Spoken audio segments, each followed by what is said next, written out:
Sayıları ben değil mi onların? Yani netleştirdim. Saat, ayakkabı, mont. Başka ne var? Ayakkabı, mont, dijital fotoğraf makinesi. Fotoğraf makinesi. Hırsızlık mı olmuştu burada beyefendi? Daha önce evet. Hırsızlık mı olmuştu? Evet. Ne çalınmıştı? Saat, mont, ayakkabı. O gün bulamadınız mıydı şahsı? Hayır efendim. 2 gün önce mi? 2 gün önce. Çalınanlar yanında mı cesedi?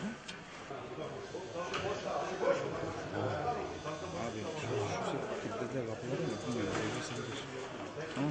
Hadi kapat. Çekim yapın. Görüşürüz.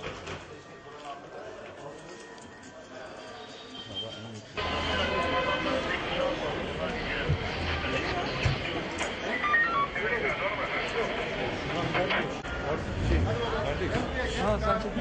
Abi. Abi girme. Hadi var. Pardon. Pardon. Kusura bakma. Çık şuradan. Abi çık şuradan. Çekilin.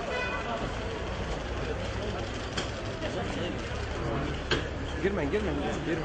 Kal böyle. Girmeyin.